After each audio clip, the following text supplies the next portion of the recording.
तो मैं एक बात सोच रही थी कि क्या अपना मुल्क छोड़ के दूसरे मुल्क में आके रहना is it completely worth it?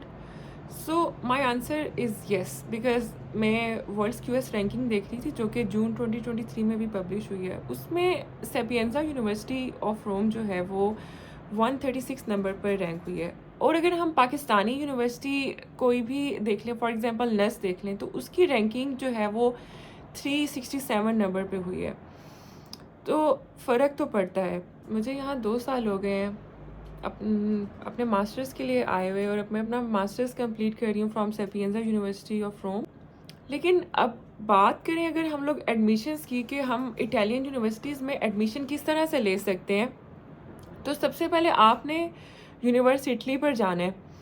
वहाँ पे जाकर आपने जो भी यूनिवर्सिटी आपके माइंड में है वो आप सर्च करें, और अगर नहीं तो वहाँ पे एक लिस्ट ऑफ यूनिवर्सिटीज़ होंगी। उसमें से कोई भी यूनिवर्सिटी सेलेक्ट करके आप अब अपना जो भी आपका डिज़ायर्ड कोर्स आप जो पढ़ना चाहते हैं यहाँ पर फॉर बैचलर्स, मास्टर्स और पीएचडी, आप उस पे क्लिक करें और वो आपका कोर्स आपके सामने आ जाएगा और उसमें आप अप्लाई कर सकते हैं। और दूसरा जो है, मैं एक पीडीएफ अटैच कर देती हूँ जिसमें इटली की सारी यूनिवर्सिटीज़ हैं जो कि पब्लिक हैं, प्राइवेट हैं, कितना स्कॉलरशिप देती हैं, किस रीजन में है।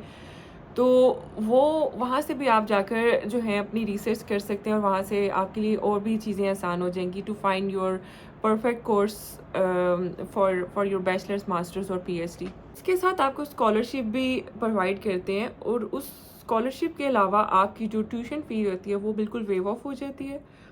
और जो स्कॉलरशिप आपको मिलता है वो अराउंड 7,000 यूरोज़ पर ईयर का स्कॉलरशिप मिलता है। अब बात करें कि डॉक्यूमेंट्स कौन-कौन से हमें रिक्वायर्ड होते हैं। तो सबसे पहले हमें एक वैलिड पासपोर्ट रिक्वायर होता है कि जो 2 साल तक कम से कम वैलिड होना चाहिए, क्योंकि वीज़ा प्रोसेस टेक्स टाइम, तो उसके अंदर कुछ टाइम तो वैसे ही कंज्यूम हो जाएगा। आई पर्सनली सजेस्ट कि आपका पासपोर्ट जो है मैक्सिमम 10 इयर्स तक तो हो। अच्छा, उसके बाद आपके एजुकेशनल डॉक्यूमेंट्स जो हैं वो आपके कंप्लीट होने चाहिए, मतलब आपकी डिग्री, ट्रांसक्रिप्ट, हर चीज़ आपके पास होनी चाहिए। अभी अटेस्टेशन की ज़रूरत नहीं है। एप्लीकेशन प्रोसेस में अभी आपको अटेस्टेशन की इनिशियली ज़रूरत ऐसे नहीं होती। फिर उसके बाद आपका आता है इंग्लिश प्रोफिशिएंसी सर्टिफिकेट।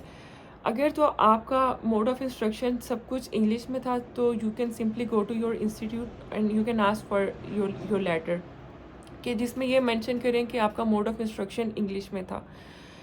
और उसके बाद बात आ जाती है टू लेटर ऑफ रिकमेंडेशन। मैं पर्सनली लेटर ऑफ रिकमेंडेशन उन प्रोफेसर से बनवाने का कहती हूँ कि जो आपको पर्सनली जानते हों और अच्छी बातें उस लेटर ऑफ रिकमेंडेशन में मेंशन करें, तो ये आपके लिए एक प्लस पॉइंट है।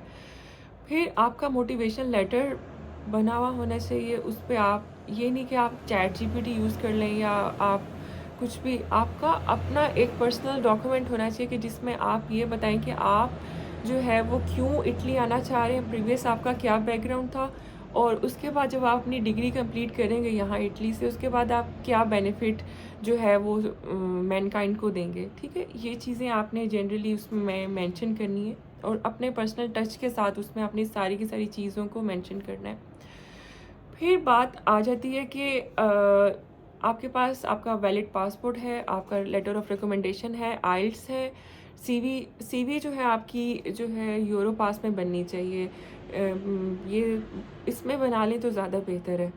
वो चीज़ मैं बताना चाहती हूँ कि कुछ यूनिवर्सिटीज़ की रिक्वायरमेंट 86% मार्क्स या जीपीए होती है, तो आपने वो चीज़ एक पहले से ही इंश्योर कर लेनी है कि आप उस क्राइटेरिया पे पूरा उतर रहे हैं। और अगर आप उस आपकी परसेंटेज थोड़ी-सी उससे कम है, तो आपको कोई और यूनिवर्सिटी में अप्लाई करना चाहिए।